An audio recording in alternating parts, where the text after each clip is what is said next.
This is Tech Pulse, the show that keeps you in step with the technological world and one step ahead of everybody else. I'm your host, Hartley Reginald Smith II. Let's start the show.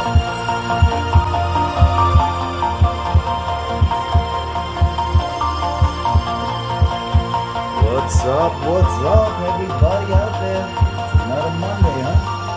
That time when you're like, oh man, the weekend is over.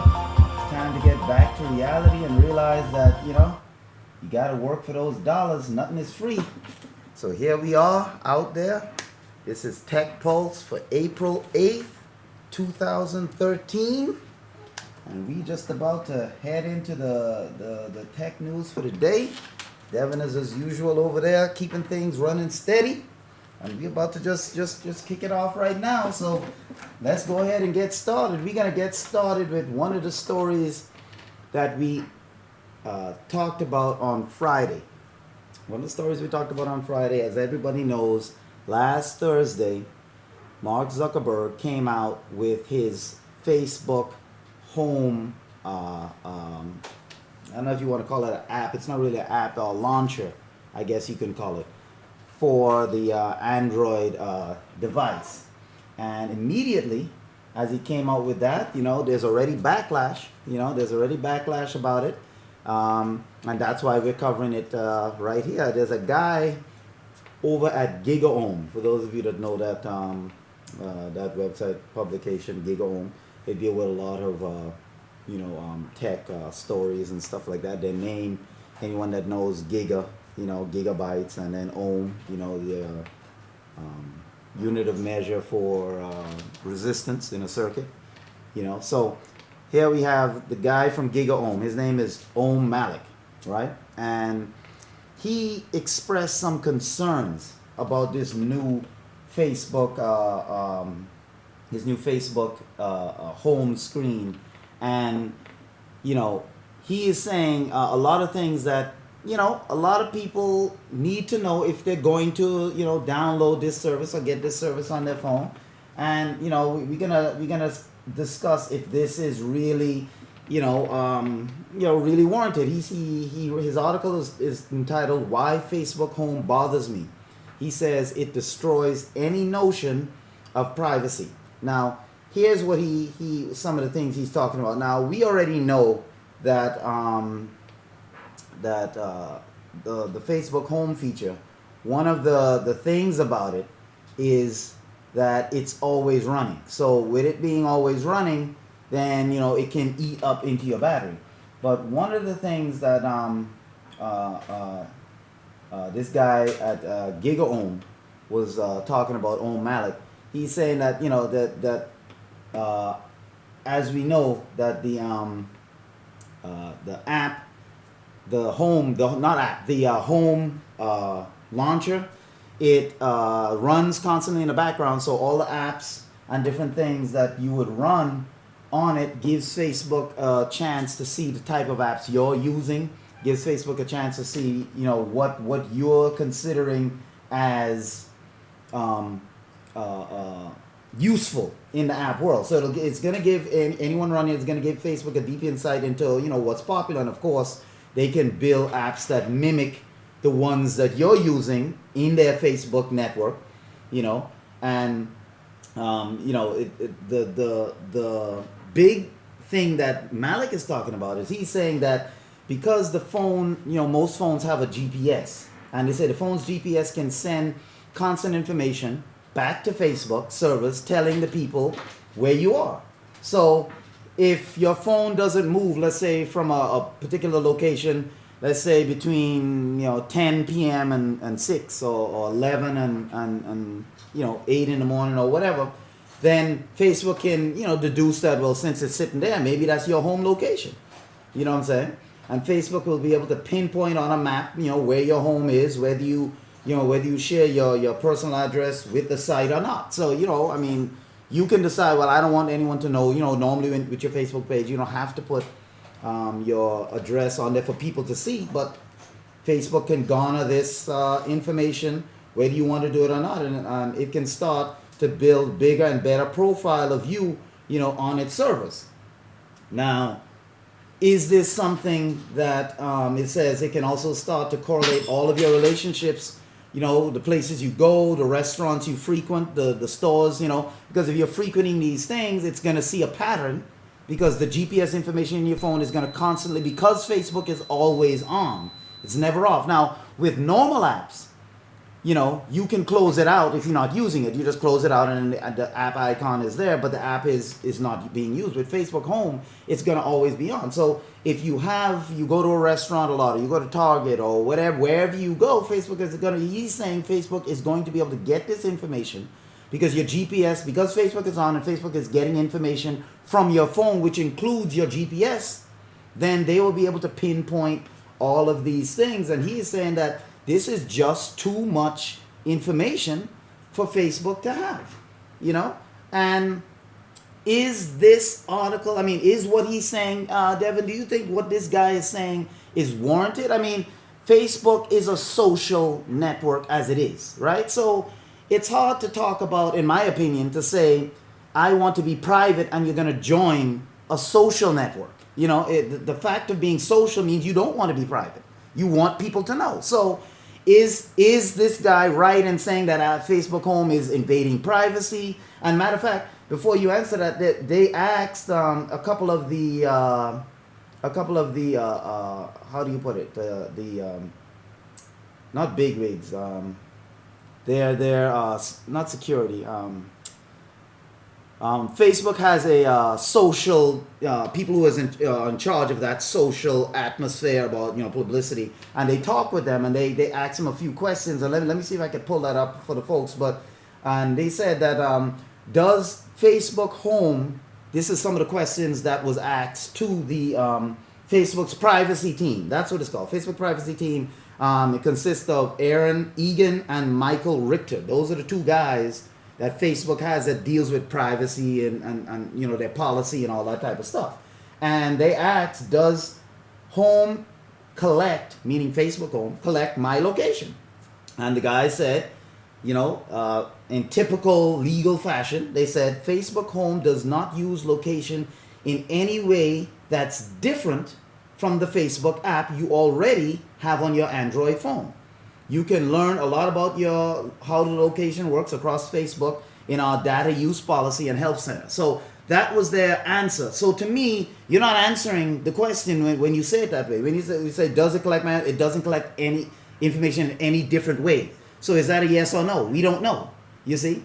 The point is they're saying the same way the Facebook app collects information is how this is going to collect information. But does that mean it collects my location? The answer could still be yes. And when you're dodgy like that, typically the answer is yes. They just don't want to go on record as saying it in case. So, I mean, Devin, what do you think? Do you think that this guy has a leg to stand on? And then now, the next question they ask is, can I turn off the location services altogether? They say yes. Just as with any other app, you can control the location permission of your phone's settings. However, the home can access your location unless you turn off the settings on your phone, which people don't normally go and do. You know, with an app, if I don't want it running, I just close the app down. With this, I have to go into my settings now, go into the Facebook home settings and say, don't do it. I mean, that's a lot of work. Most people, I mean, these people know most people are not going to do that.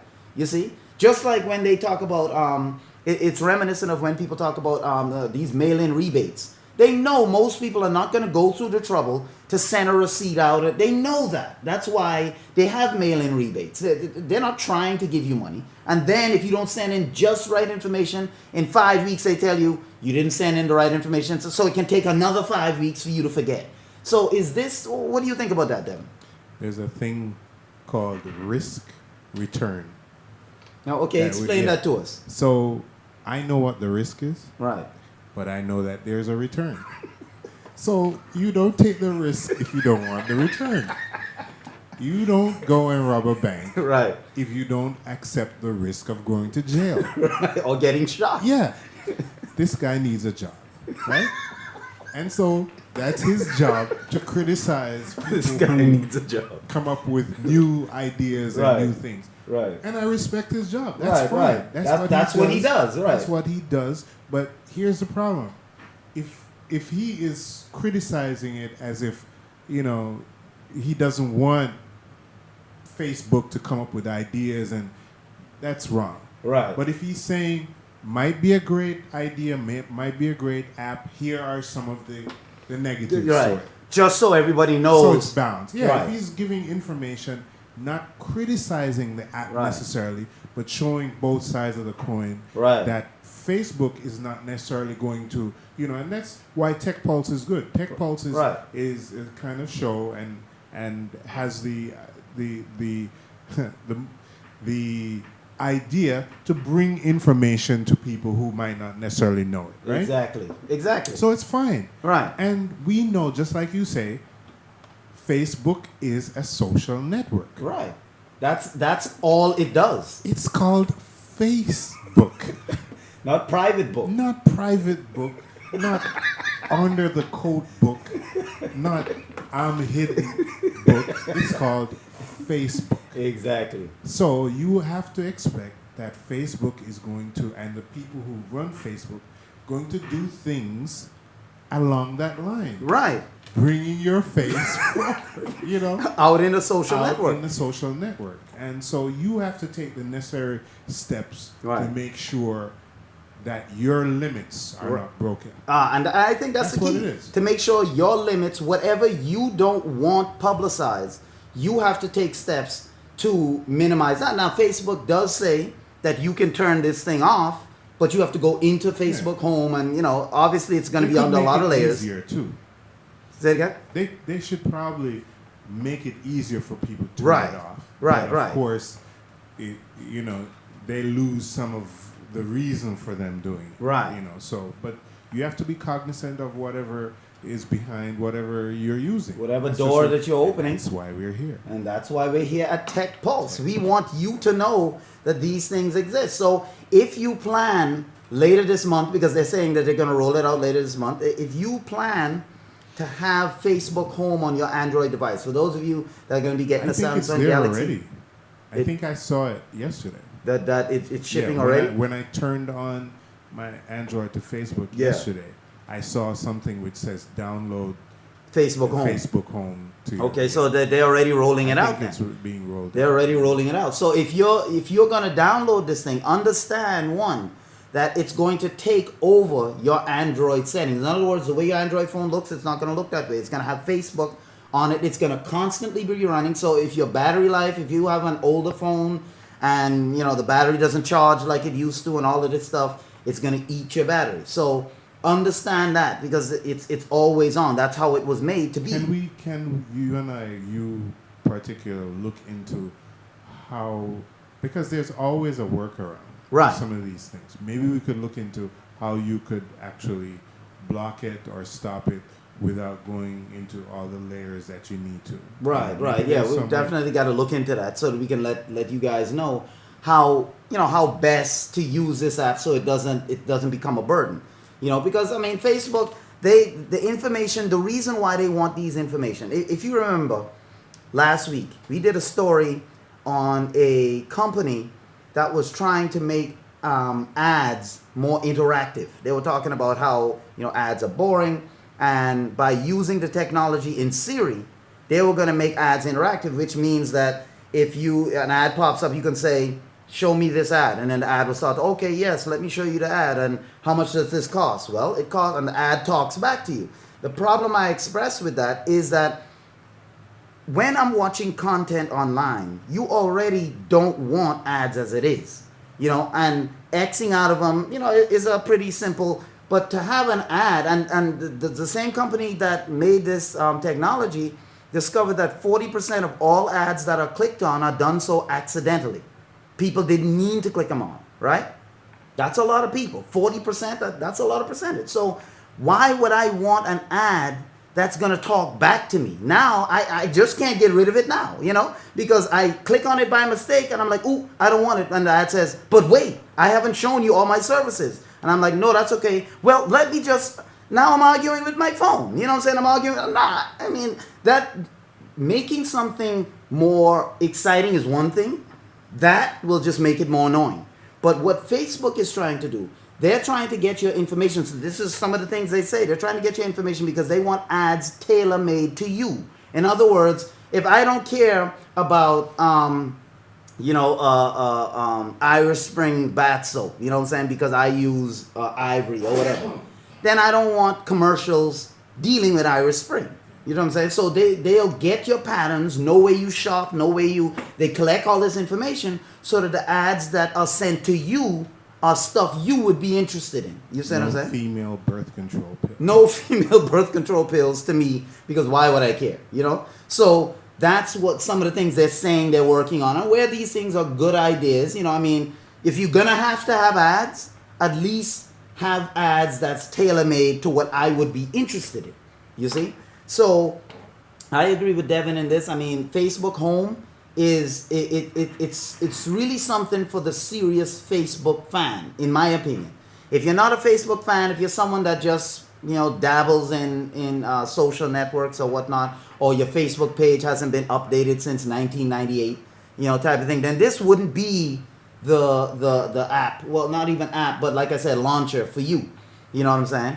It wouldn't be, because it's going to always update. It's going to always have Facebook page. You're going to be connected with your friends all the time. All your pictures, everything is just going to be rotating on your phone. Facebook is going to be collecting all this information. It wouldn't be for you. So don't download it. But if you download it, understand that it's an always on for right now, until we can find a workaround. For right now, it's an always on app. They're going to be collecting this information. They say it's not going to be misused, according to their experts, privacy experts. They say it doesn't use the location in any way different than the Facebook app you already may be using right now. So whatever the Facebook app is doing, that's what this is going to be doing as far as collecting your location. Now, that wasn't a no, which to me means yes. You see? So, you just have to know these things before, going on. Now, speaking of, this parlays right into our next story, because speaking of always on, there was a guy who recently, I think it was last week, obviously, because this week, or maybe it could have been like on a Sunday or whatever, I forget which day it was, but he tweeted, he's someone who works for Microsoft, right? And he tweeted that his tweet quote was, "Sorry, I don't get the drama around having always on console. Every device now is always on. That's the world we live with. Deal with it." So this guy is he is one of the creative directors at Microsoft Studios, and the rumor going around the web now is that Xbox, the next generation Xbox, is going to perhaps be always on. Now, for those of you that don't know what always on is the term used for devices that don't have a shut-off button. If you have a Roku, or you have a Logitech, or you have something like that, those devices, if you notice, when you plug it in, there is no off button. You can't switch it off like you would your TV or you would a regular game console. It's always on, and so hence the term always on. So one of the complaints, or not complaints, but things people are saying is that, do we really need an always on console? Now, what's going to happen with always on is that you will constantly get updates. You're going to constantly get downloads and information they want to send you, because your machine is never off unless you unplug it. Your machine is never off. So is this always on technology something that we need in devices? A lot of people leave their computers on. Work computers, you leave it on all night, and updates can come in. So can viruses and stuff, but updates can come in. Matter of fact, even if your computer is off, if it's still connected, you can still get viruses. So don't think that just because you physically shut it off, that stops the gateway. But do we need always on devices? In other words, computers, you may leave it on, but you can turn it off. With these new devices, always on, you can't turn it off. In other words, unless you unplug it. So, I mean, this guy is saying that that's the world we live in. deal with it. Is that do you think, Devin, that this is something that's we're gonna see more of, devices that are going to be always on? There's not gonna be an off button. You plug it in, and so you can get those constant updates, and so that companies can just constantly hit you with commercials and promotions and all this stuff. Is that where we're going? We're gonna have TVs that just don't turn off? Yeah, I think they'll probably try to do that more because they want to keep our attention, and but I think there has to be, and they won't allow it. Whether the legislators or Right. or the same guy who criticized Facebook, he'll write something about it and make Old Malik? Yeah. I don't think they'll be able to do that.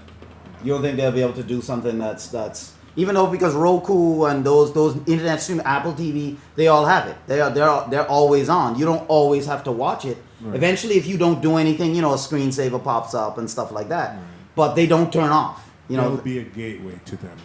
That they cannot continuously collect information. Right. They can't. Right. They don't have the memory. No, they don't. And so it won't be an issue, going forward long term to make it happen that they stop in some way. There'll be some sort of gateway Right. to limit them. Now, to this guy's credit, he was saying that he termed the tweet that he did, he said it was a fun lunch break. It wasn't something that he was being serious with. Maybe he just got out of a meeting or something, and he just said, let's let me just tweet this real quick. But there's certain games like Diablo 3, SimCity, things like that. Those are games that are played online, and there's an older generation, obviously, of gamers that are used to playing games offline, where you just play by yourself and whatnot. Today, a lot of games are built in with a social aspect to it. It's built into where you can download another map or download something else, later on. And so the thought now becomes, if Xbox 360 or the next generation develops this always on technology to where, is that gonna, if I want to turn it off, if I want to, because these consoles don't draw small amounts of power. They draw significant power, and the more powerful the system, they still haven't reduced the amount of power these systems need. They haven't balanced the increase in graphical power with the decrease in power consumption. They still haven't balanced that. The Xbox 360 draws more power than the original Xbox did, because it uses more power. It's a more powerful system. So, do I want the next console to be always on? Probably not, because I don't want it drawing that kind of power continually, whether updates are coming or not, but it's on, and the only way I can turn it off is just to keep unplugging it, plugging it in, plugging it, I can't just turn the console off and leave it, because a lot of us gamers, we have our console set, in a particular area, it's plugged in, but we just turn it on when we want to deal with it. So we're gonna have to see whether this always on situation really the always on version of Xbox.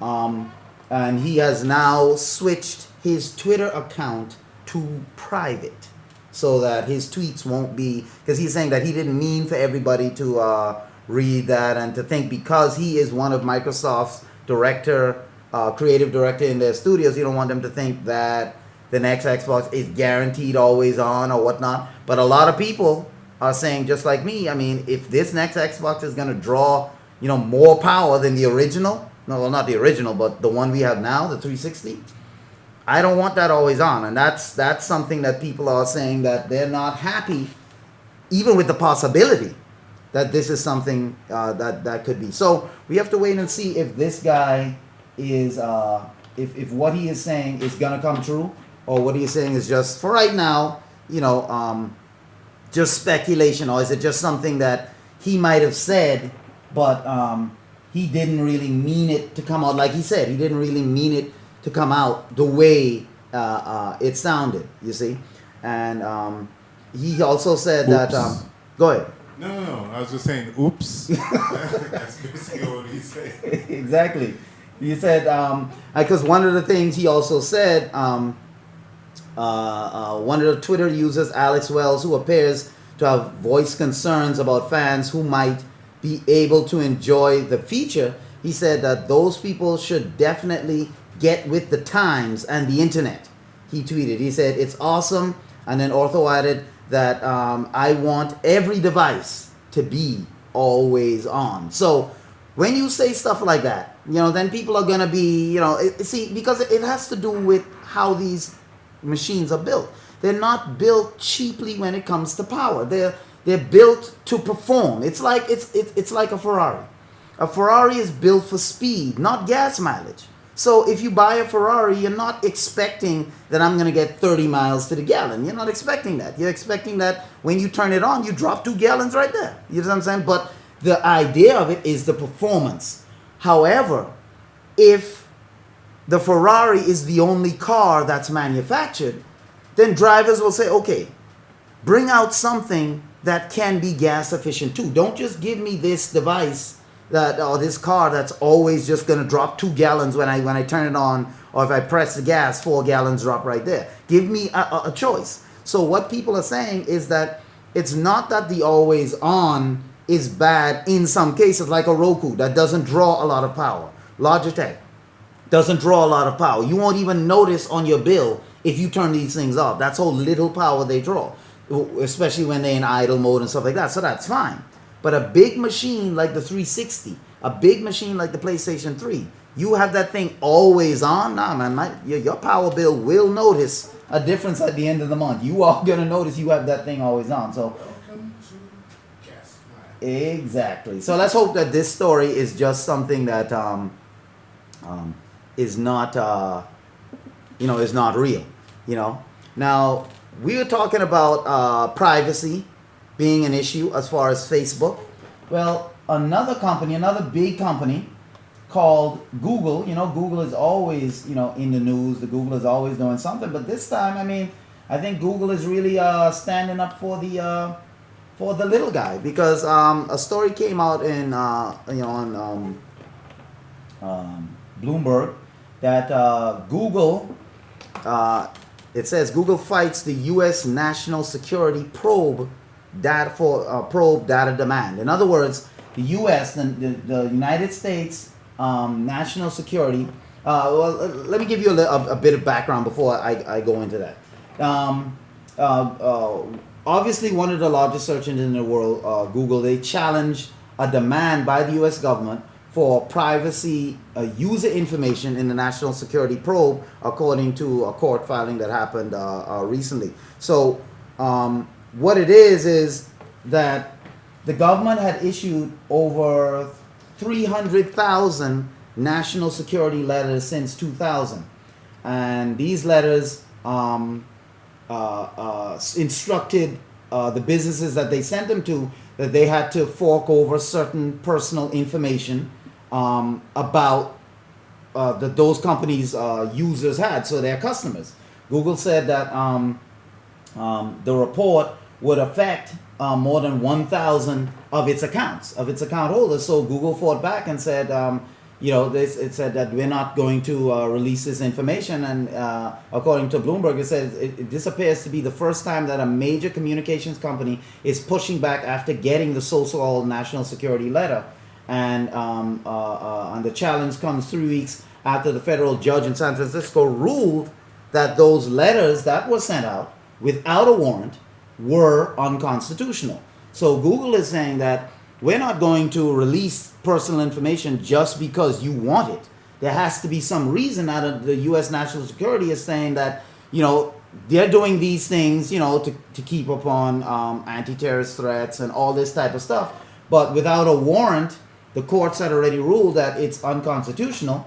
And according to an attorney, he said that the people who are in the best position to challenge this practice are people like Google.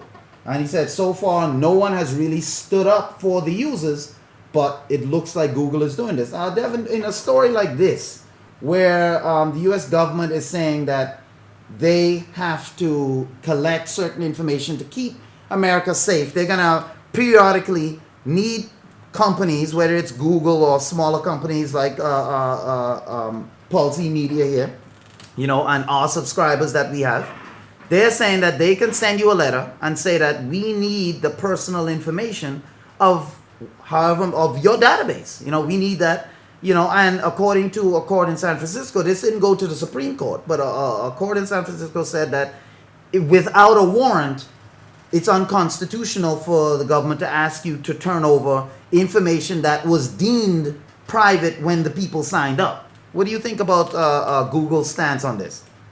Yeah, the government's position is understandable on one hand, Right. but I think that's why we have a court of law to hash these things out, and for the intellectuals to go through the different possibilities. We won't find every possibility. Right. But the fact of the matter is that we need some protection for people, Right. informational protection. On the other hand, though, there are issues of protection that the government needs in terms of they need information to help protect you. Everybody. Right. Everyone. Right. And so if they don't have access to that, and if their hands are tied, it might be your life at stake. So do they have the right, you think, to demand a company like ours or a bigger company like Google who has the money to fight it? Yeah. Do they have the right to demand access to your database? Yeah, I think they do. I think they do.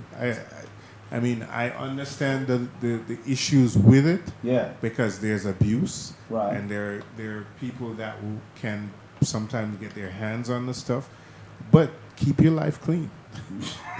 Make sure when they collect the data that there's nothing for you to hide. Right. That's See, to me, it goes back to this situation where a lot of people back in the days, when your boss had the ability to monitor what you were doing on your PC and stuff like that. And I know they still have that now, but when that first came out, a lot of people was like, "Oh, it's an invasion of privacy," and my boss, it's not right for them to do it. And my stance on it was, you're not home. You're at work. Yeah. This is their computer. It's not yours. You just work there.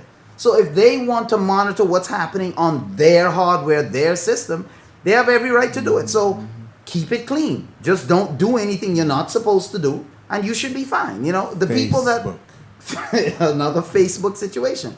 We have to understand that there's a price to the convenience that we have. You see, to be always connected, to be able to just go online and buy this and buy that, to go on Facebook, for your name to be known in various stores because you're always online, you're always a part of this. There is a price to be paid. And if we are a part of this social network, we have to understand that the government is going to need greater and greater information in order to keep you secret, because a lot of people can just hide in these social networks. You don't know they exist, and they hide in there. And if the government is like, you know what, I can't, I can't. You can't expect the government to keep up with the amount of threats, with the amount of people that could be hiding in these things, if you don't give them access to some of these things. You can't give them access to some of these things. And to me, it just says that we live in an age where two things happen. We either accept that our privacy is going to be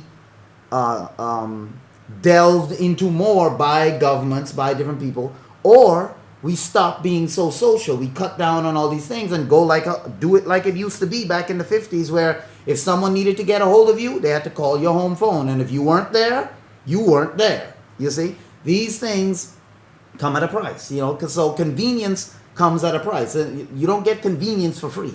You're paying for convenience. You see, anything that you want to do, you have to pay for it. Yeah, not even water is free. You see, you got to go to the store and pay for water. You see, so my point is that I understand Google's position, and I'm not going to say Google is wrong to try and protect its subscribers and stuff like that, but it's their job to do that. Right? Exactly. But at the same time, we can't get mad at the government either, because the next time a bomb is dropped, right away, why didn't the government? They should have picked up on this. Get the databases, do whatever you need to. Hey, I would give you my information if it would keep me safe. Yeah, you're saying that now because you're bombed. You know what I'm saying? But when you weren't bombed, you know, so I think Google has to do these things, not Google. Google has to do what it has to do, and the government has to do what it has to do. So it's just one of those things where each side is doing what they're supposed to. Google is supposed to protect its subscribers and try to make everyone who join their network feel that they're not just giving out information, that they're not, as soon as somebody asks, hey, can I have this person's home address? Yes. And that, you know, that they're not doing that. At the same time, the government has to do certain things if it's going to keep us safe. So it's a tough dichotomy. How many people are on Google now? On Google, millions. You know what I'm saying? Yeah. I don't know the exact number, but you know, it's countless people. Yeah. So, what percentage do you think would have a problem? Well, according to Google, they said only 1,000 would have been affected by that letter, by the parameters of the letter. They said 1,000 people, according to this report, they said 1,000 people would have been protected. But they want to show that it's not about the number. Yeah, well, it's only 1,000, so who cares? They want to show that even if it's one, we're willing to protect that one person's identity as best we can. Yeah. You see, so right away, like that's a good question you ask, because it shows that it's not necessarily a lot of people, right. But at the same time, anyone could be one of those 1,000. You see, so yeah.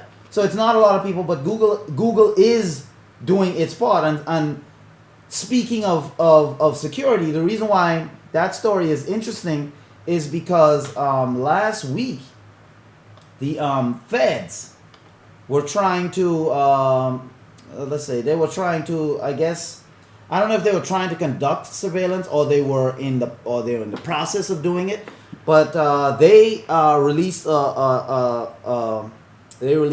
their disdain or their unhappiness with Apple, because they said Apple's iMessage encryption stopped them from being able to conduct surveillance. They said the encryption used in Apple's iMessage chat service had stymied attempts by the federal drug enforcement agents to eavesdrop on a suspect's conversation, an internal government document had revealed. They said that the Internal Drug Enforcement Administration, that CNET was able to, get. They're the ones that broke the story. They were able to get a copy of. They said it was impossible to intercept the iMessage between the two Apple devices, even with a court order approved by the federal judge. So Apple has some serious. So what do you think? I mean, is that something that consumers of iOS should feel comfortable with knowing, or is it something that drug dealers can get away? I mean, is that something that iOS fans are like, oh yeah, get an iOS and you're secured? As a matter of fact, should BlackBerry be worried now? That's what came to my mind, is that isn't BlackBerry the icon of protectionism when it comes to their? They're supposed to be. Yeah, but looks like their stocks dropped in terms of security, and the iOS went up. Went up as far as security, being able, because if you can stop the and the feds came out to say, this is crazy. They were trying to do surveillance on two people who they had drug ties or whatever. They were using iOS devices, and they couldn't eavesdrop on the conversation. I think BlackBerry needs to get some information from iOS. They need to buy some security tools to find out exactly how iOS does it. Yeah. Because then maybe the British government would not have rejected the BlackBerry 10 as far as their security is. I mean, this just shows you what we've said all along. Apple has quality products. Everybody knows that. It's just the Apple ecosystem is where, a lot of the Android fans, like myself, have a problem with it. The Apple ecosystem is just such a closed network, that it prevents you from doing anything useful yourself, because you have to be a part of that world. But according to these people, they said when Apple's iMessage was announced in mid 2011, matter of fact, before that, the DEA warning marked law enforcement sensitive is the most detailed example to date of technological obstacles. And the FBI director Robert Mueller said that problem caused them to have to go dark in federal terms, which means they can't communicate, no silence. Even though they had a court-ordered surveillance for it, they just couldn't break the encryption. And when Apple's iMessage was announced in 2011, one of the spokespersons said it was secure. A spokesperson for Apple said that it was secure because one of the questions was asked is how secure is it? They said it was secure end-to-end encryption. And it quickly became the most popular encrypted chat program in history once this story broke, you see. And according to Apple CEO Tim Cook, he said last fall that over 300 billion messages have been sent so far, which are transmitted through the internet rather than more costly SMS, you know. And so for Apple to be able to have encryption enough to where the feds can't break in, it shows that, you know, your conversations that you're doing, a lot of people are worried about privacy. There are a lot of people worried about people being able to get their information as they send messages. You send bank message information through your iOS device or whatnot. Apple is saying that your stuff is secure end to end. So from your end to where it gets, that thing is not being broken. And hey, this just proves it. So if you're looking to get that next Apple device, and matter of fact, if you are looking to get another Apple device, right now, T-Mobile has decided, well, not decided, but T-Mobile is going to launch its iPhone 5 pre-orders. Now, what does this mean? If you're a T-Mobile fan, well, if you're not, remember, T-Mobile came out with that contract busting plan that they now have where they're trying to do away with contracts. And they're saying that the carrier is now offering all versions of Apple's smartphone in advance of iPhone 5 launch, which is scheduled for April 12th. So that's not that far away. They said that they are going to have the 16 gigabyte, 32 gigabyte, and 64 gigabyte models either in black or white. And customers will also find that their purchase options are different from companies like obviously Verizon and AT&T and Sprint and so forth, because T-Mobile has that new contract-free subsidiary free plan where buyers have two choices. They can shell out the full amount for the phone, you know, or they can pay a small deposit and pay $20 a month. Moving to T-Mobile. I mean, because really, this thing is good, you know. I mean, because think about it. You can get the iPhone 5, because for me, I mean, it's one of those things where what I like an iPhone 5, I mean, I hear the hype around it and it's like, well, maybe I wouldn't mind trying it, but having to lock myself into a 10-year contract, no, you don't want to do that. Or you have to shell out $10 billion just to get an iPhone. It's just not worth it. But what T-Mobile is saying is you can get the 16 gigabyte iPhone 5 for $99 up front. You know what I'm saying? Or you can pay the full $579. And see, that's where most of us are like, we can't afford. You can get the 32 gigabyte for an initial cost of $199, or you pay $679. The 64 gigabyte is $299 up front, or $779 in total. But if you decide that you're just going to get, like, let's deal with the 16 gig iPhone 5. You decide you're going to get the iPhone 5 and you just want to pay the $99. You get it for $99, and then for the next 24 months or 2 years, you agree to pay $20 per month for the phone. That's it. You see what I'm saying? Yeah, I'm moving, but not for the iPhone. Moving just for the plan.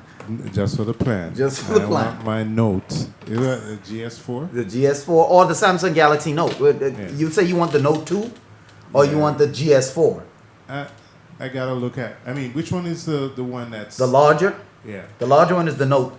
That right? 5 to 5.5 inch screen. Yeah. So that's the granddaddy right there. That's the big boy. The phone as an iPad, or as a tablet. Tablet. Right. I can never get that right. That's the one you're looking for. So this story is telling people, those of you that are iPhone enthusiasts that love iPhone, but or you always wanted an iPhone but you could never afford, T-Mobile is coming out. I'm telling you, I like this new plan that T-Mobile has, man, to be able to offer any phone that, I mean, it's not just iPhone. Obviously, any of their phones you can get for a small down payment and then pay $20 a month. You know what I'm saying? And for 24 months, you would pay off the phone. You see, over the next 24 months, you pay $20 and that's it. It's not $20 added onto your bill as far as so it's $20 for the phone, and then you get a plan that's $29.99 a month. So now it's $49.99, and then with taxes, fees, it's $899. No, that's not what T-Mobile. They're saying that it is no contract. You're just paying the $20 extra for the phone, and then you get this no contract $50 a month or $40 a month, whatever plan you want. $40 a month, it's a straight 40. That's it, and then it'll be plus 20 for the phone that you're gonna get. So it's not 40 plus 20 and then fees. It's 40, all fees included, and then the 20 for the phone. So $60 a month full. That's it. You get your bill paid, and you get whatever phone they offer. So if they're offering the GS4 or the Galaxy Note 2 or anybody, the reason why I broke this story here is because I know there's some people out there that want to delve in the Apple world or wanted to say, let me just see. Let me just try the phone out. And for $99, I mean, for an iPhone 5, $99 down and then $20 and then plus whatever plan you have, $30 plan, whatever. I mean, so your total bill will be $50. I mean, that's the same as Metro PCS. For those of you that know Metro PCS, that's the same type of service they offer. Devin is like, oh yeah, I'm a Metro PCS enthusiast. The guy is not just a fan. He doesn't just play one on TV. He is an actual fan. You see? So for those of you that want that and are looking for, this service, the iPhone 5 will be coming 4G LTE network. That's what T-Mobile is saying. And they even got this little video right here on the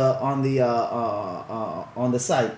And so anyone that's looking for that, I'm telling you, T-Mobile they came out, in my opinion, with a good thing. And T-Mobile has been struggling. They haven't been one of the top carriers so far. But the point is that they're trying to do something that's different, you see. And, this can only help them. This can't hurt them. This can only help them. And the iPhone 5, as everybody knows, it supports 4G LTE. Most T-Mobile subscribers will stick with the carrier's HSPA plus speeds.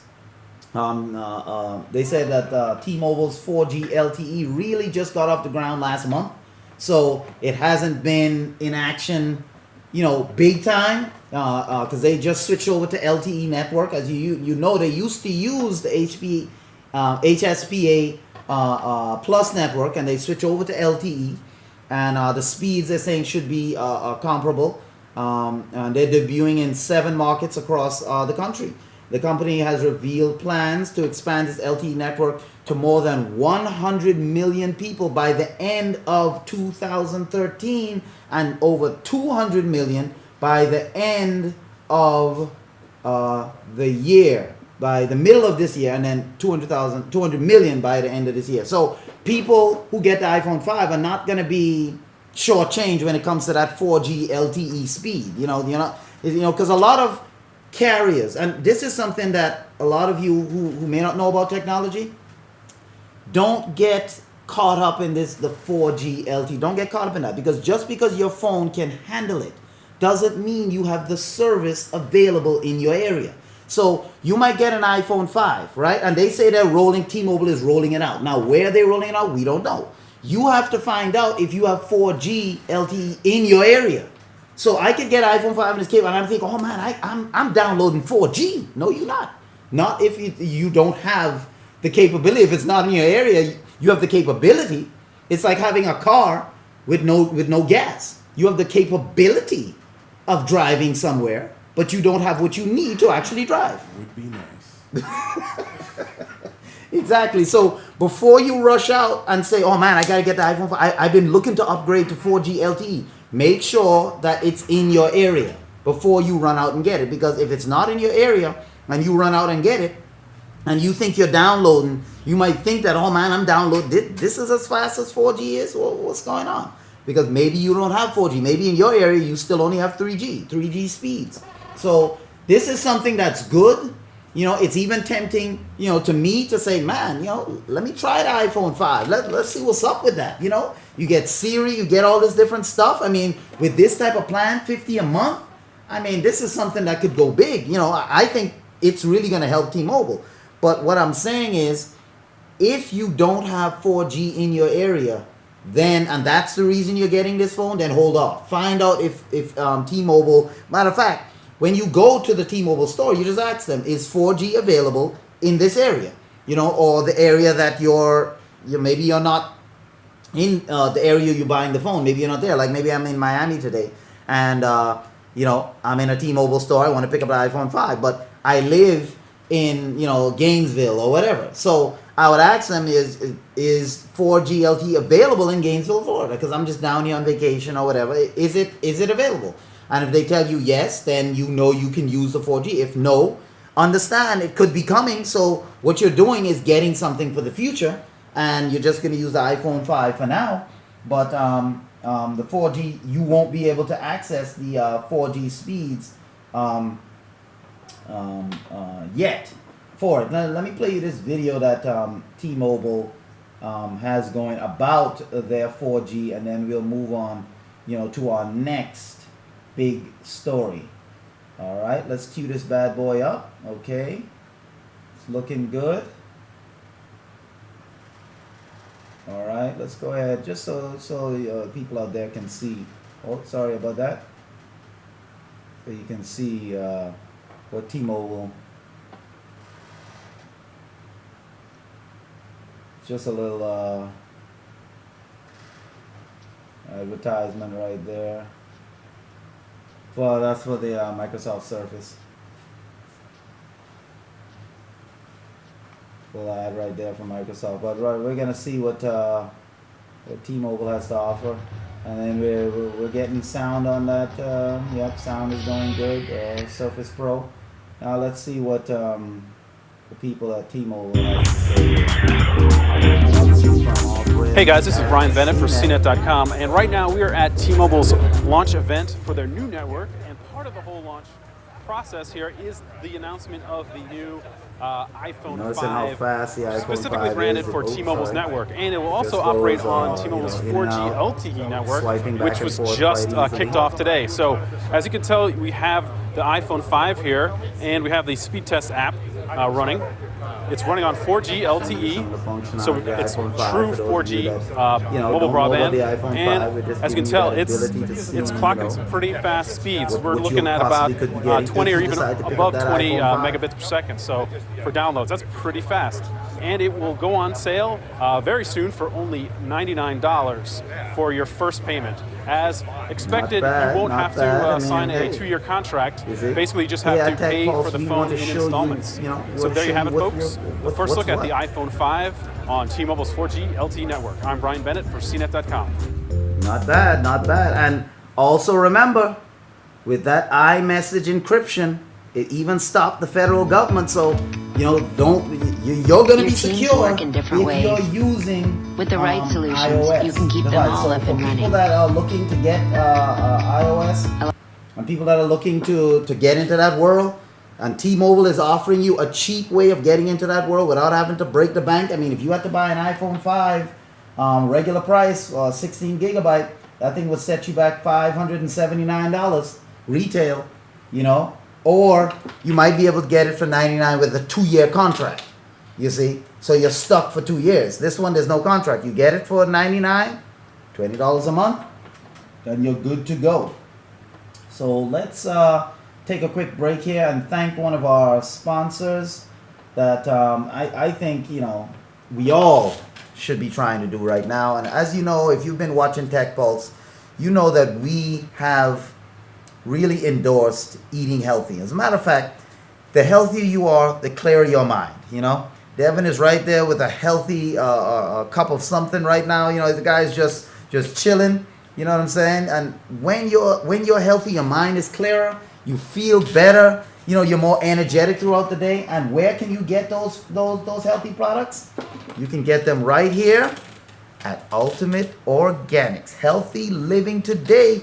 Go right now to ultimateorganics.net and search through their entire stock of 11,000 products. Now, if you went there right now today, there's no way you could search through all 11,000. You see, it's just that comprehensive. You know, these guys, they don't play around. They're not here to just offer you 2 and 3 products and that's it.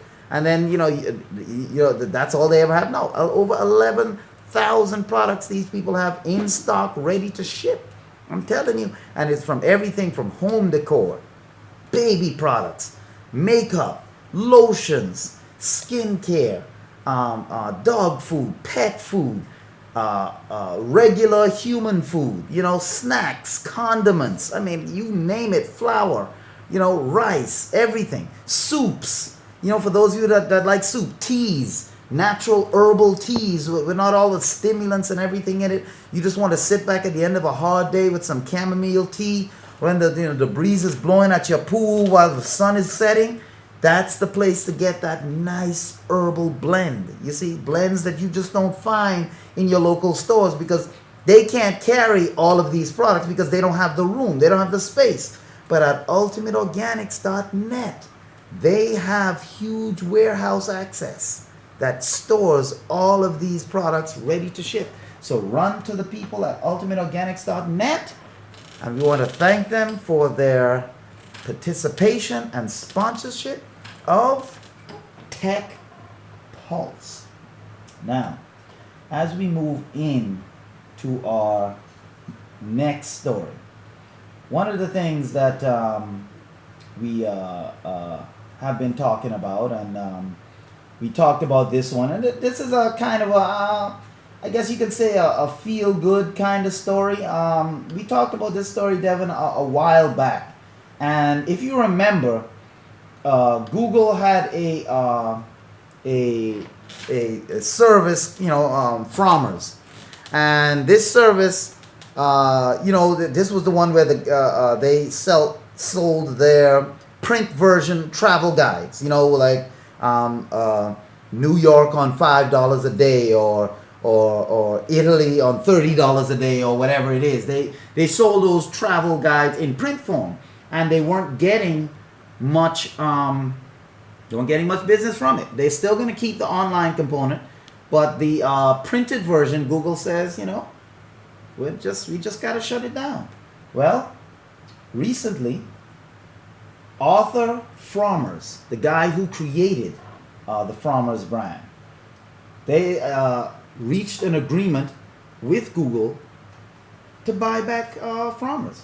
According to the story, it says that the tale of Google and Frommer's famed travel guides is taking another twist. It said the Associated Press writer Beth Harpaz reports that Arthur Frommer's, he confirmed over the phone that he had retaken control of the brand from Google and plans to continue publishing them in ebook and print form. So whereas Google didn't want to do it, they're saying we're not getting. The guy bought it back, and he says we're going to continue to print these things because he sees a market for it. This comes after obviously Google acquired the brand from publisher Wiley, who used to publish the Frommer's Travel Guide for Arthur Frommer's. They purchased it from Wiley Publishing in 2012, and then they now decided to sell it back or give it back. And they said a Google spokesperson said that it had integrated the content acquired from Frommer's and Wiley into its products, including Google Plus Local, but returned the brand to the farmer and will continue licensing certain content to him. So while they sold it back, they're going to continue to license certain things for him. And they said that while things took this, peculiar kind of route, the guy, he started this business back in 1957. You know, the guy is 82 years old, and he bought back this his travel guide from Google after Google decided to discontinue it. I mean, Devin, do you think this guy is just nostalgic? Do you think he's just buying it because, you know, when you have something that's your baby, he started this thing back in 1957. You know, so this guy had this thing a long time. He sold it to Google, hoping that, you know, Google would take it big.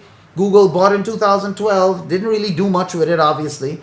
And they decided to shut it down. Google's like, look, nobody's buying print travel guides anymore. You can get wherever you want online. This is not happening. The guy is saying, look, man, there's something to be said about print travel guides. You know, print travel guides give you something that, even if it's just like a souvenir or it's just something that's cool and collectible, travel guides give you something that just the online community is just not going to give you. So this guy at 82 years old, you know, he's not saying, well, you know, I'm retired. No. Guy at 82 says, look, Google, you're not going to do it? Give it back to me. I'm ready to take this thing on. Do you think this guy is just nostalgic? Should he have just took the money and just retired? I mean, spending money to get it back? What's going on with this guy, Arthur Frommers, man? Is this guy revolutionary? I think there's another word for it. It's not revolutionary. I don't know exactly which word you want to use, but I mean, I consider myself a typical traveler. Right. I've done quite a bit of traveling. Have you ever used any of his services as far as like the book travel guides and so forth? No. Not him specifically, but have you used book travel guides before in life? I'm trying to remember the thousands of miles I've done. I mean, maybe hundreds. Right. And I don't remember ever using it. No. Yeah. You go to a spot and you see some brochure or something, you pick it up. Right. And you look around, say what's here locally. But no, I don't think he's gonna have all the information I need for where I'm gonna go. You know, I mean, right. He's not gonna have every hotel, every pub. So you wait until you get there. Right. I think what he needs to do is have an online travel guide. Right. He says he's gonna have it on his website, frommers.com. It's gonna be there, but he wants to keep the print version alive. For himself. Alive for everybody. No, he wants to keep it alive for everybody. It's for himself. He wants it for himself. He's just tricking everybody into thinking it's for them. But he was quoted as saying that this is a very happy time for me buying this thing back. And I said he was 82. He's actually 83. It back? Yeah, he got it back from Google because Google was going to discontinue it. He said that we will be publishing Frommers travel guides in ebook and print form. So ebook, like you said, online. I'm with him on the ebook. And print form. He wants the print to stay alive. That's ebook because he's trying to with the times, but he's saying that the print form cannot die. I'll get what I need in old magazine. That's about it. You know, when they print their travel guide info, right? I'll get it there. And there's this other thing, this other magazine, right? That does. They don't focus on a general guide. Right. They give you specific places, and they focus on that place. And but he has stuff like that too. Like he'll have New York, and under $5 a day, or like this one here that I'm gonna show the folks right now. I think he had a travel guide. Let me see if I can see it here. A travel guide that said, what is this? Log in using your Facebook. No, let me close that out. Yeah, for using your Facebook. So here we see Facebook once again. Mm-hmm. So there's something here that says, no, I guess it was down here. I don't know if I can see it, but it said that New York in or he had one that said New York in $5 a day. I'll see if I can find it here and put it back up. But yeah, go ahead and say what you were saying. You're saying that you were trying to see where this could actually be profitable for a guy who wants this thing. The print version.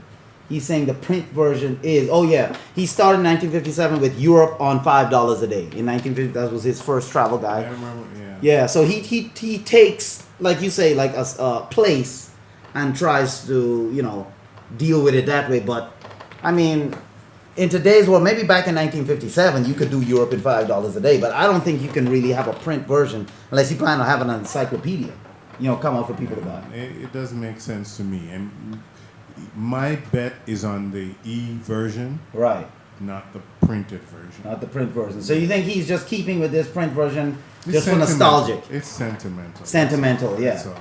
And the guy is 83, so I mean, he's gonna try to do By the time he things. gets to 100 people, he'll be 93 and counting. I don't think it's gonna. You don't think it's gonna amount to? That's not gonna be like a mainstay for. There are a lot of newspapers, prominent. Didn't somebody just go eat electronic totally? Which print media just went electronic? Totally They electronic. I'm not sure. They It's just you mean some- that they're out of print? Yeah, and they're they're only out- electronic. Yeah, they went electronic. I don't remember which one. It's a prominent paper Yeah, that said they're like either they're not gone totally, but they set a deadline. right. Like they're gonna be like after By a certain 2013 or beginning, they're gonna be totally electronic. Right, right. Because they lose money on their paper, Their print paper versions. version. So I'll be praying for him. Well, I'll try to look that up. I'll try to look that up during our break. We're gonna take a quick break here, and we're gonna be back. I mean, look, we gotta give you a chance here on a Monday morning to really digest all the things that you just heard. You know what I'm saying? All the things that you heard and all the things that we talked about so far. And we want to give you that opportunity to, that opportunity to digest it. So we'll be right back after these few messages. Just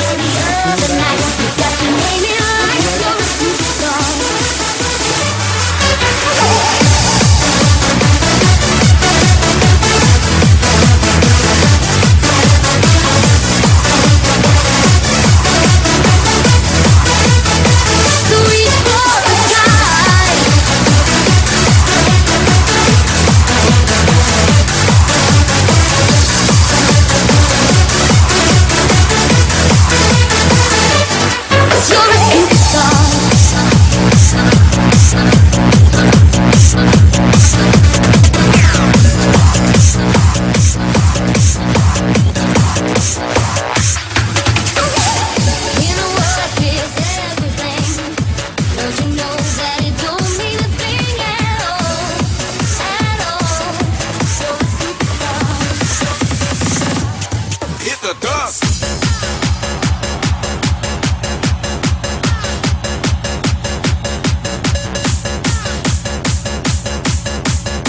Everybody move, move, your body, your body. Hit the dust. Everybody move, move, your body. Hit the dust and start the party. Everybody move, move, your body. Hit the dust and start the party. Start the party. Start the party. Start the party. Start the party. Start the party.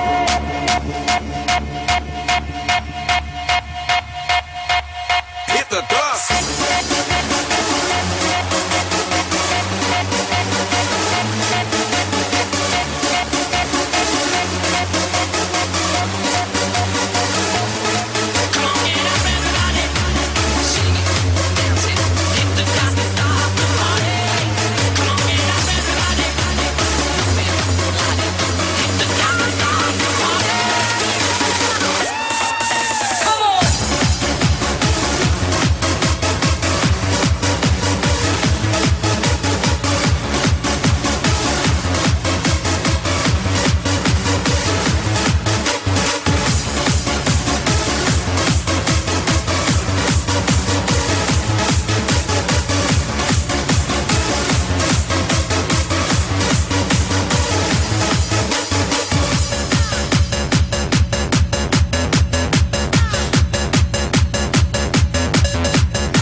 was just killer. That was just killer right there. And now we're back with the tech news of the day. One of the other news that we're talking about, we've been talking about phones with T-Mobile, and we've touched on Samsung. And one of the big news with Samsung is that Reuters reported that the Korean giant, they have estimated Q1 profits of 8.7 trillion won. Now that's in Korean, but that translates to $7.74 billion in Q1. They're saying that's their estimated profit. That's up 53% from last year's profit. However, it is something that Samsung has released, and they said that the sales of their mid-tier smartphones helped the Korean giant to tide over the off-peak season when people don't really buy a lot of phones. This was released. This was released early because their quarterly results or profits schedule is not really due to release until the 26th of this month, and they said it was better than average forecast. Sorry, better than an average forecast, obviously, at $7.7 billion. I mean, Samsung is really tearing up the market right now, you know, and they haven't even released. For those of you that know, they have not even released the Galaxy, the Samsung Galaxy 4, and incidentally, pre-orders on that starts on the 16th of this month. So it's the 8th right now, so 8 days away.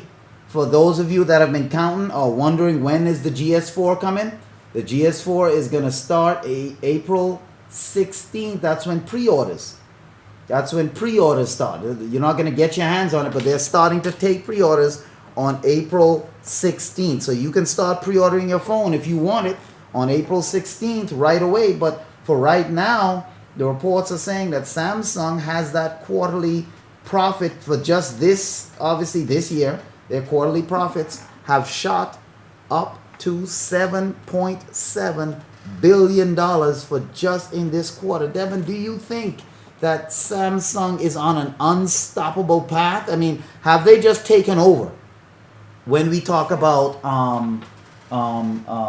stats and as far as market share, and we're going to show the folks some numbers as far as market share, but according to CNBC Business News, Samsung, their first quarter profits are projected to be 7.7 billion. I mean, not 500 million, you know, I mean 7.7 billion. I mean, is this something Samsung can continue to keep up? I mean, we're not even thinking of Samsung as an electronic giant anymore. You know, we're not even thinking of Samsung where they began, which was, you know, with electronics, TVs, and so forth.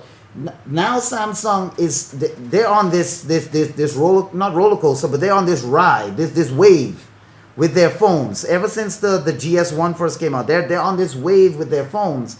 And we just look at Samsung now. When you have Samsung, you think phone right away more than you think TV or you think DVD, Blu-ray player, and whatnot. Are they on a roll that they're not going to stop? I mean, or is this just a fad? They better make as much money as they can now and just prepare for the crash. I don't think it's a fad. I think they will get competition later from somebody else if they're not careful. Right. But I think they can keep this going for a while because their platform is pretty strong. And so this is something that you can expect. I think it's been in the making for a while. Right.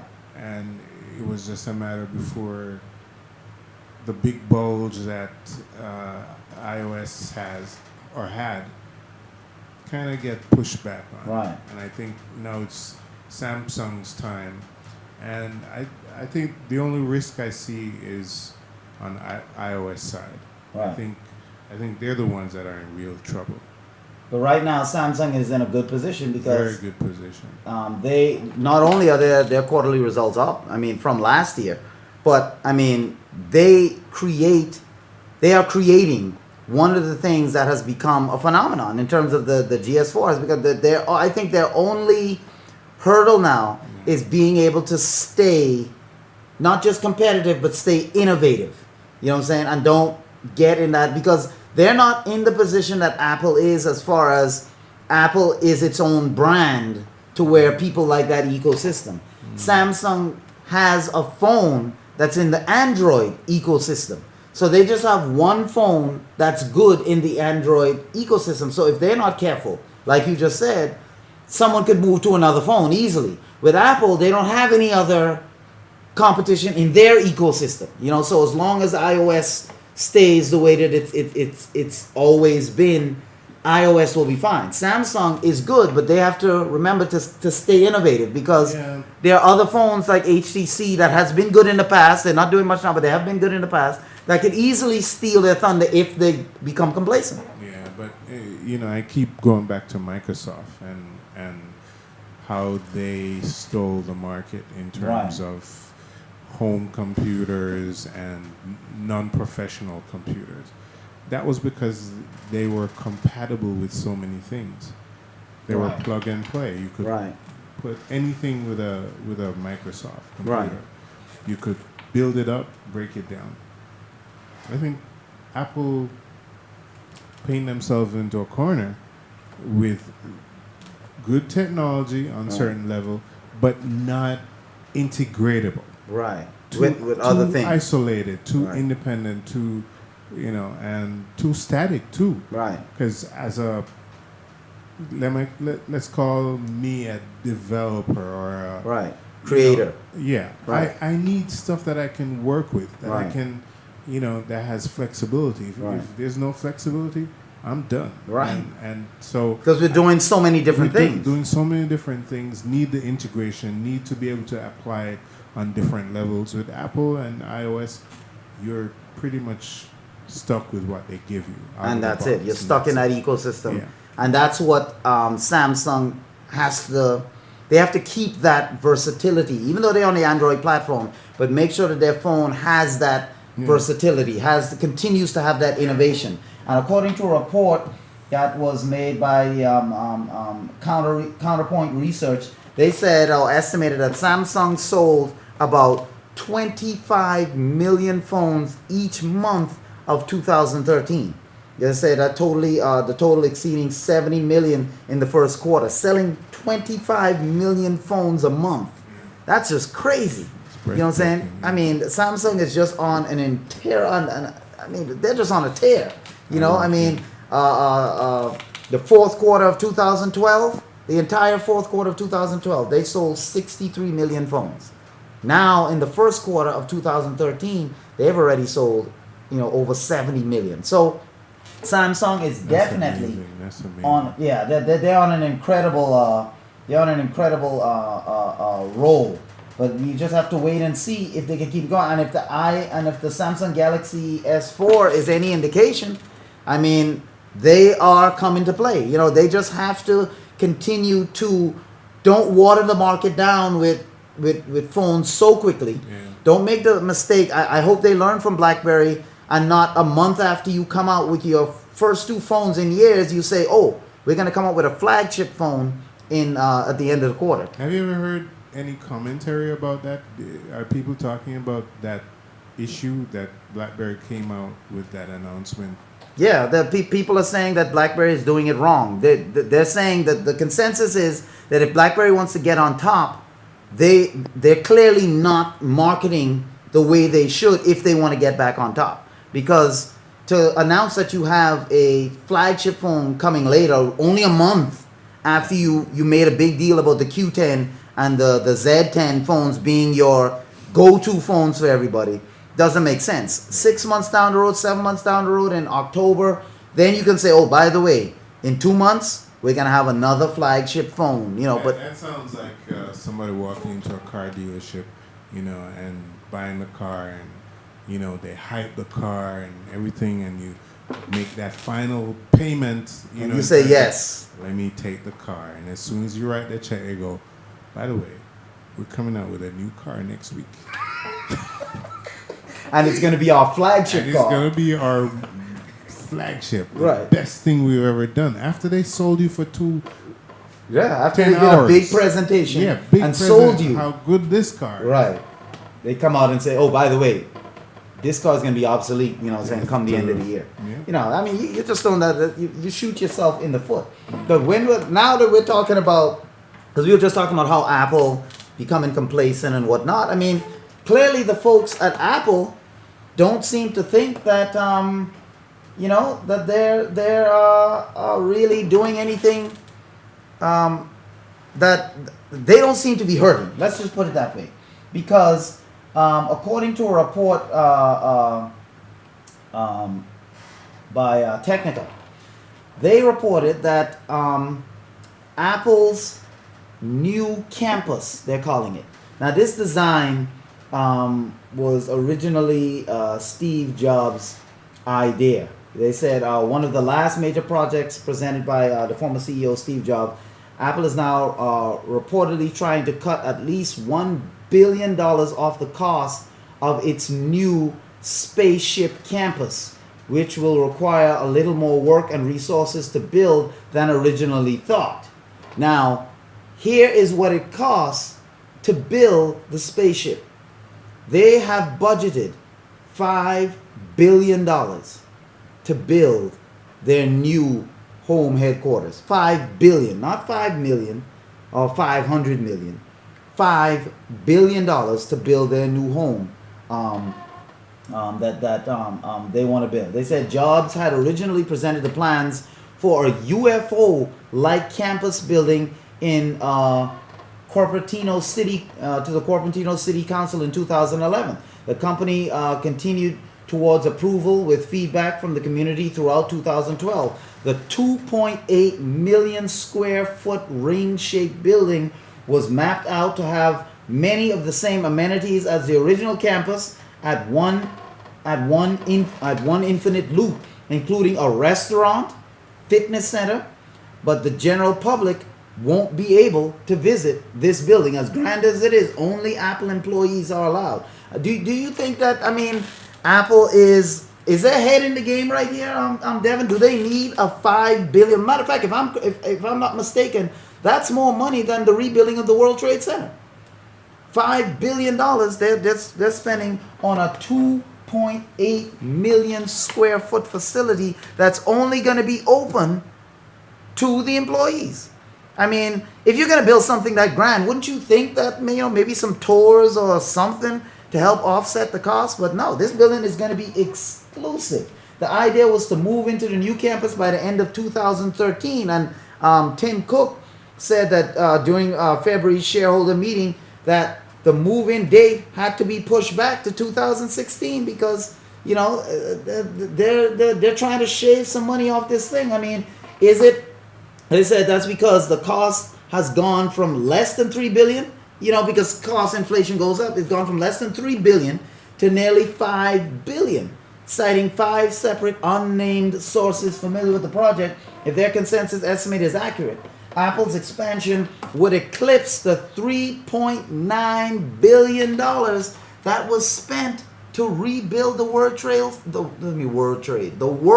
Trade Center. I'm asking, I mean, what is Apple thinking building such an edifice? Is this to show everyone, look, we have money? You know what I'm saying? So the reports of our demise and our uninnovativeness is greatly exaggerated, or is this just a good move that they're getting a good headquarters that's shaped like a spaceship? They're going to create buzz, and people are just going to more delve into Apple. I mean, what do you think about this, Devin? Does Apple really need a $5 billion main location that's open only to their employees? Or should this thing be open to the public? Remember, it's going to have restaurants inside, which you'll never see, but it's going to have it. I don't care. No. I don't know. It's kind of, it feels selfish. Yeah. It feels, you know, but hey, if they want to you know, like, is it Nike that has their own exercise system and Workout room, and, workout, yeah, area, you and all know. that. Yeah, Nike, EA, all those big companies have. Yeah, Yeah, I don't envy them. Let them have $5 their cake billion? and eat it. Yeah, it's their money. I mean, let them spend it. You know. if their money, spend it how they want. Yeah, Spend I it guess how you so. want it. This is I a mean- shop right here of where the building is gonna be. Right there. That's kind of, and right here in the middle, if you can see that, let's enlarge that. Yeah. Yeah, right there in the middle, they're looking to create this spaceship dome type situation. This whole area here is going to be where the building is. This whole square block. Oops, sorry. This whole block right there is where the building is allocated. Right there in the center is that circular spaceship ring, UFO like they say. They're trying to create that buzz. You know, that buzz around to show that Apple is not only back, but Apple can afford a $5 billion, more than the World Trade Center, something that people would consider an icon now in New York due to 9/11. Apple is saying, no, man, World Trade Center, 3.9 billion, please. We can eclipse that. And that's for a city.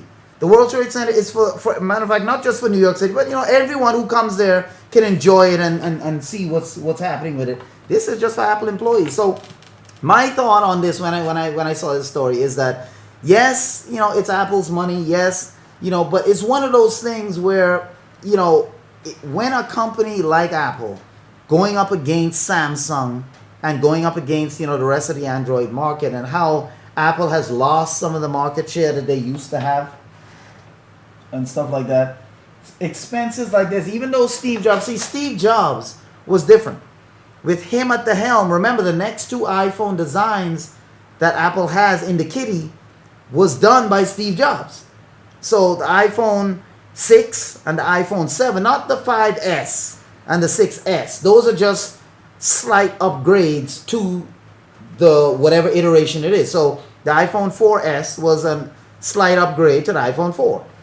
iPhone 5 is supposed to be totally different, and they have two more designs that Steve Jobs already had. So they're still hanging on to what Steve Jobs, you know, built to a degree. They still haven't come up with anything. But to me, to spend $5 billion on a new spaceship type headquarters, and also, you know, the money it's going to take to run that, is Apple really wise in doing these things? Well, you know, I don't know. It's one of those things where only time will tell.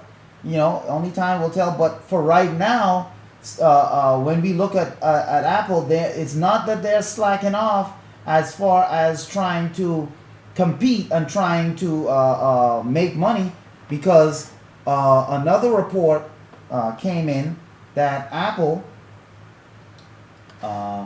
was seeking to, well, not seeking.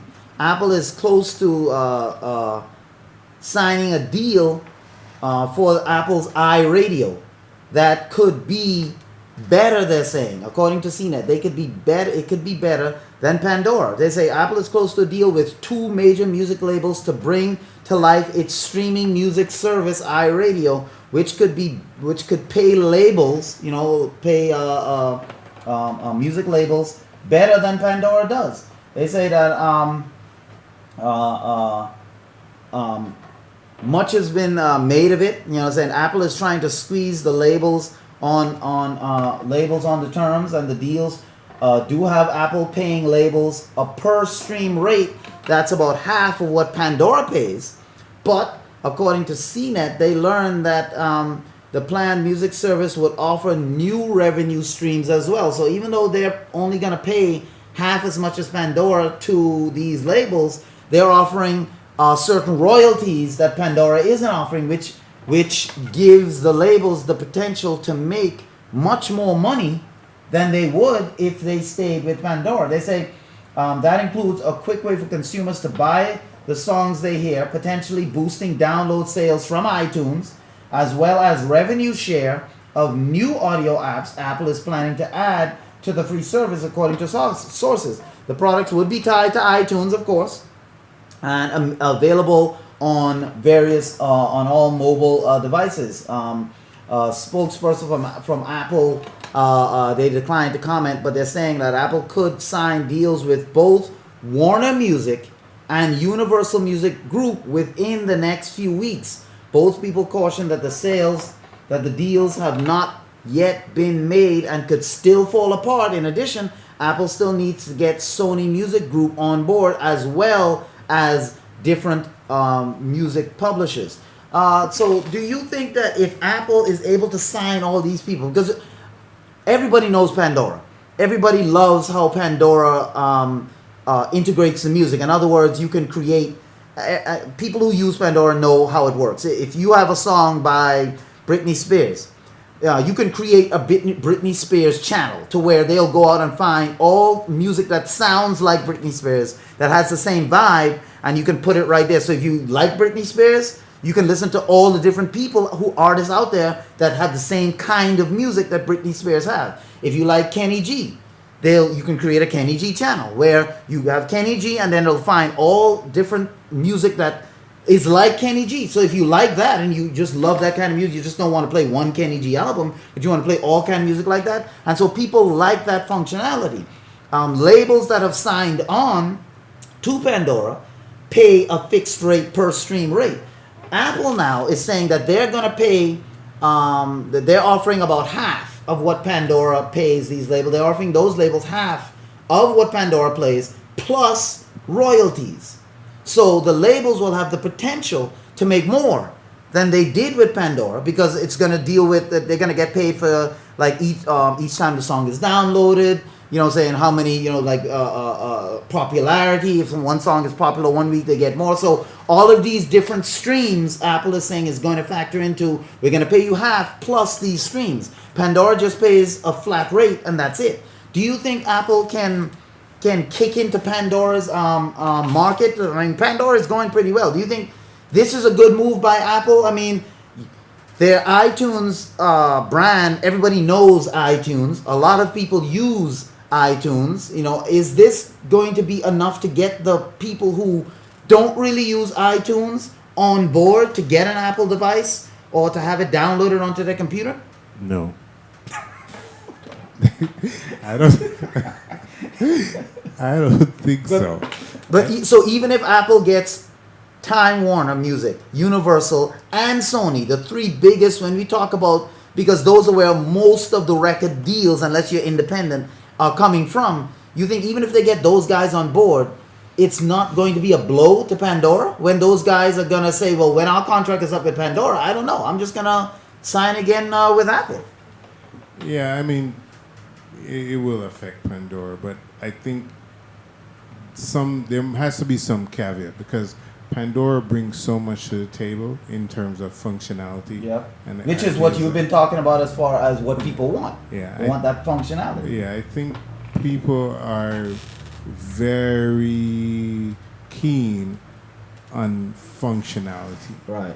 You know, when I think they look for stuff, they look for the functionality first, and how easy it is to set up that functionality to suit them. Right. And you know, if Apple doesn't they have to come. if they're just coming to the table with just the same thing that Pandora is offering, I just don't see this being a big enough draw. I mean, maybe the labels themselves might say we can make more money, but I think that the consistency of Pandora, the usability of Pandora, because Pandora is on iOS. You know what I'm saying? Now, the only thing now is if they decide that because we have our own service, we're going to kick Pandora off of our app store to where Pandora can no longer be. So iOS users have to use their service. See, this is something that Apple likes to do.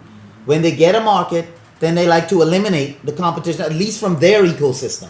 You see? And I think if they do that, I think they're really going to alienate even a lot of Apple users, because, you know, Pandora is such a good service. We're not saying iTunes and the iRadio they plan on developing won't be good, but familiarity has a lot to do with how people enjoy things too, because they're familiar with it. They like how it operates. Maybe they don't mind an option, which is where functionality and diversity comes in. I have an option. I can choose iRadio if I want. But to just cut it out of my ecosystem because I'm Apple, I want to promote my product, so therefore I'm not going to allow any other products that competes with my product in my network.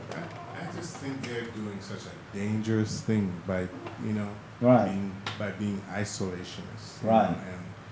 And I know I'm gonna protest it by not, Right. You know how much I'm into music, but Right.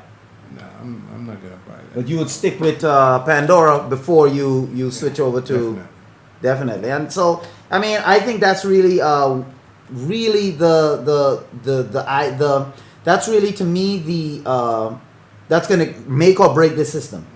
The iTunes, it already exists, but the iRadio, Apple iRadio, I think if Apple leaves Pandora where it is, leaves Pandora to where, because just like Apple is trying to develop their own map system and get rid of Google Maps out of their app, I mean, that's the problem that we're saying with Apple. Once they're using Google Maps until they can't, and because they don't have anything else right now, no one is really dealing with. But once they get their iMaps up and running and everything is, their plan is to just cut Google Maps from their app store. I mean, that's just not the way to go, But it's traditional Apple in terms of if they don't want to compete, they want the service if they don't have it. Right. You know what I'm saying? But once they get that service, then they say, okay, we don't need you anymore. And Good that. luck, Charlie. Say again. Good luck, Charlie. Good luck, Charlie. That sort of dealing is just not that just can't work. But some reports are saying, according to this report by Yahoo News, they were saying, sorry Pandora, you won't be able to escape Apple's iRadio after all. They talked about how CNET report that they're close to signing those two major deals, and Pandora, two major deals that would pay labels half the per song royalties that they receive from Pandora, but would also add sweetness to the deal, like we said, that includes added revenues from other streams. And Yahoo News feels that this could be a blow to Pandora. It says it seems that the labels are willing to take less per song royalties in exchange for potential much wider exposure than they get from Pandora. So if the labels leave Pandora, well then Pandora is done, because then all they're gonna have is maybe indie music or independent. For those of you that are not familiar with the term indie, all Pandora is gonna have is independent music. So it really has to do a lot with it. This is a case where big fish destroys little fish. And Apple, if because the companies, we know that most people are in business to make money. Even we here at Pulse E-Media, we're here to provide a service, but we have to survive. You see, but when your focus is solely money, then this is a case where Pandora has a good thing going. And they lure the record labels like Sony, like Universal, like Time Warner, all who have contracts with Pandora. They lure them away, and those companies are like, well, we can make much more money. Apple is a much wider brand. We can make more money with them than we can with Pandora. Overnight, Pandora is sunk. Or all they can do now is go with the indie label. What do you think something like that, if that happens, do you think that's going to affect Apple's brand? I mean, is Apple going to be known as a company killer? Yes. Or do you think Apple is going to buy Pandora? I think that's what's going to happen. That Apple That's probably what's going to happen. If anything, they're going to try to kill them off to a certain extent. Right. And then absorb them. And then just absorb the rest of them, so they get all the subscribers that Pandora has. Beat them into submission. That's basically what it is. Stick them in the eyes. They can't walk and say, okay, we got a cane for you. Stick them in the eyes. Yeah, that's what it is. It's awful. I can't take it. I'm going to start a protest against Apple. Oh man, and so we see that, according to Devin, Apple is just sticking people in the eyes and taking everything down. Now we here at Pulse E-Media, we don't believe in the little man being just taken out of everything. We believe that everyone should have the ability to compete. But in this world where big fish can take so much from little fish, it's gonna be it's gonna be tough for Pandora. And if Apple is able to lure away those two big label providers from Pandora, I think Devin is right. We're gonna look to see that Pandora. We're gonna report right here on Tech Pulse, a news report, that Pandora has been bought. Hear it here first. That Pandora has been bought by Apple and is now a part of the Apple ecosystem. And of course, you won't hear any more about Pandora if that happens. So we just got to wait and see what happens and if that's something that actually takes place. Now, in one of our last story that we're covering today on Tech Pulse, it's kind of an interesting story. But before we get to that story, let's take a moment once again to thank one of our sponsors, or our main sponsor, should we say, that is for Tech Pulse, and that is the people at Ultimate Organics. If you want to eat healthy, you want to be able to, get food that is good for you at a reasonable price, the folks at Ultimate Organics have everything you're looking for. I mean, when you're talking about 100% organic food that is not made with all kind of products that you can't pronounce and chemicals and all these different things. When you're talking about natural, pure products, when you're talking about products that have natural ingredients, things that you can easily get, and things that you can easily not get, but things that you can easily pronounce. Products that are natural, products that have natural botanical and plant-based extracts. You're talking about the folks at Ultimate Organics. I mean, right away, if you want beauty supplies, if you want things for your pet, if you want things for your home, a lot of people are allergic to various household sprays, things like that. I mean, when you're trying to clean, a lot of these antibiotic wipes and things like that. Do you know that they say when you finish wiping the table, if it's a surface where you eat, they say that surface has to be washed, even though you just wiped it with the antibacterial, and you think that, oh man, this table is nice and clean. It's clean germ wise, but chemical wise, no. You see, the folks at Ultimate Organics, they have the ability to give you products that have natural oils, natural plant extracts. They use natural things to make sure that you have what you need to keep your house clean without killing the inhabitants of the house with chemicals. You want natural foods. You want everything that you need for healthy living. Over 11,000 products these people have. The folks at Ultimate Organics know how to make sure that you stay healthy, from baby products to pet food to baby food, soups, teas, energy drinks, natural energy drinks, protein powders, cereals, condiments, olive oil, extra virgin pure olive oil made with olives straight from Italy. If you want that type of natural products, visit the folks at ultimateorganics.net, place your order, and they'll be happy to assist you. And we'd like to thank them for their support of Tech Pulse. Now, in one of our last stories, as we said, this is an actual interesting story that came to my mind, or not came to my mind, but I came across because in the world today, everyone is trying to diversify. If you notice, not many companies do just one thing anymore. Just like we have Google doing a lot of things, we have Apple, coming out with iTV. They're gonna iRadio. That Apple has that TV with the controller ring coming out. Samsung moved from just electronics with DVD, TV, Blu-ray players, all of that stuff, to now they have phones.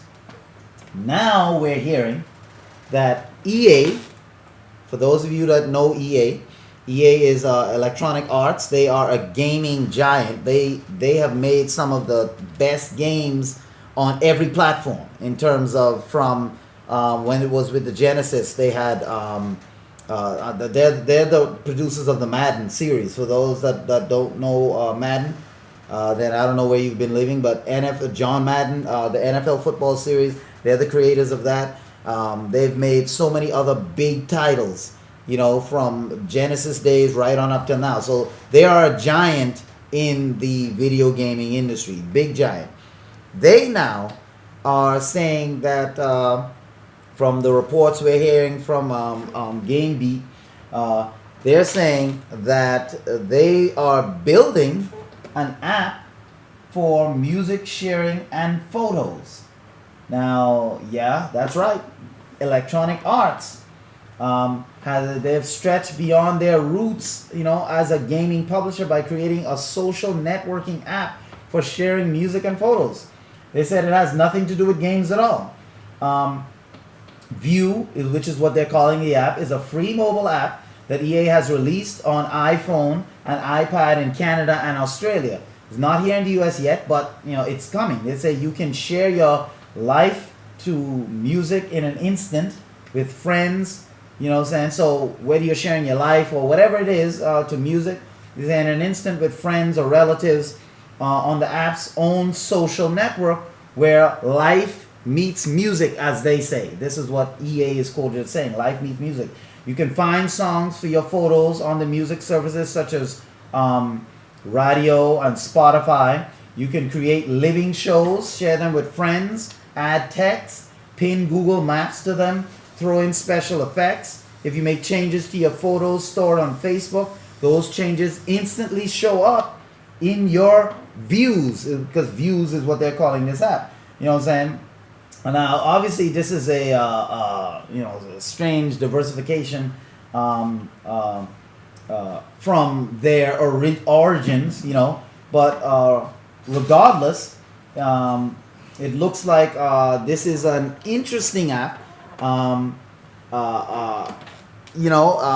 people, 90% of their photos are just sitting in their phone. But if EA can pull this off right now, the app is only available in Canada and Australia. But I mean, if what they're saying is true, and this app is such a social,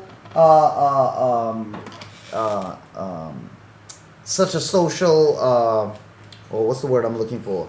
Social. Say it again? Application. Social application, exactly. If it's such a social application, and from what it seems like, it integrates so many different things. I mean, do we need another social app? I don't know. I don't really understand how it works. Well, they're saying that what they're saying is that they call the app View, as we said before, and they're saying that you can find songs for your photos. You have photos, you can find songs.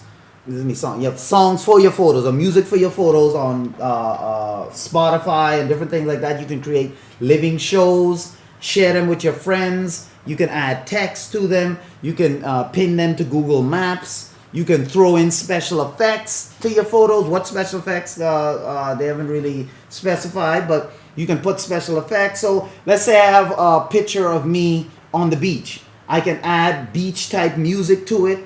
I can add special effects to the photo. I can pin that to Google Maps to show where I was. I can share that with friends, family. If I make changes to those same photos on Facebook, it automatically auto-populates to View so that this thing happens. So, I mean, it's like I said, I mean, it's like with Instagram, where Instagram allows you to share your photos and stuff like that.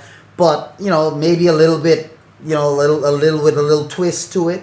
But I mean, is this something that will go popular? People need? I don't know. I mean, there's a lot of social networking sites out there. There's a lot of social sites that deal with pictures, like I mentioned, like Instagram, which obviously Facebook bought. You know what I'm saying? So Facebook already has a lot of that integration in there. So is this something that's needed? I don't know necessarily if it's needed, but I mean, hey, it's EA. And EA has a lot of money. So if they want to try and come up with an app and and see if it floats, and bust that thing out in Australia and Canada. I don't think in the US people are really gonna take to it because there's just too much other content out there. It's kind of like a new company now trying to come up with a car, but just regular. Nothing special about it. It offers the same thing I can get. Nothing earth-shattering. No, there's nothing earth-shattering about this app that I'm seeing here. Yeah, I can't really see how you can apply it on a, on a regular basis. I could see when you're working on a video, right, and you're thinking, but you do it on the fly. You just pull something in. Right. There are tools out there that make that happen quite easily. On the fly. On the fly. Right. So now I'm gonna go to another place in the cloud. Right. And work with that thing out there.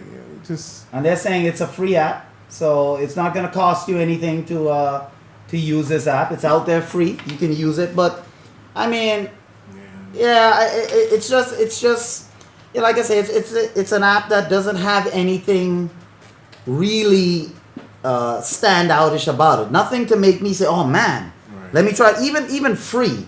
If I'm already using something, now I have to learn the way EA has it set up and the way EA has it built. And a lot of that stuff, if people are on Facebook, they can do already. You know what I'm saying? Because with Instagram. So to me, it's not something that I think really is gonna go, big. Maybe in Australia and Canada, maybe in those countries, this app is gonna take off, and you're gonna be like, man, this thing is big. But here in the US, I really don't see it really doing too much. But hey, good luck to EA. EA is trying something new. When I lived in New York, one of the things that used to sell products was getting a crowd around the thing. Right. In other words, I'm on Fifth Avenue, right, and I get a bunch of people staring up in the sky, right? Right. And then before you know it, 100 people are staring up in the sky, and all you did was point. Right. You didn't really point at anything. Right. You just pointed up and look. And before you know it, 99 people are looking up in the sky going, look, do you see it? Do you see that nobody's seeing anything. Nobody's seeing anything, but they built this whole, thing, mystique around it. Right. So, don't count anything out. Right. Because people will build something about anything. They love the story. Right. They love the hype. Right. So something could come of it. Something could come of it. I can't see it. I don't know what, it's not clear to me what that thing could be. How can it enhance my life? Yeah, exactly. Yeah. And what can it bring different that other companies, other social sites... What it sounds like? It sounds like the iPhone... No, it sounds like Apple and their picture app. And their picture app. You remember the picture app? Mm-hmm. Recognizing a face, right, and tying it in, and it will recognize any face out there, that ties in with your face, or whatever. Right.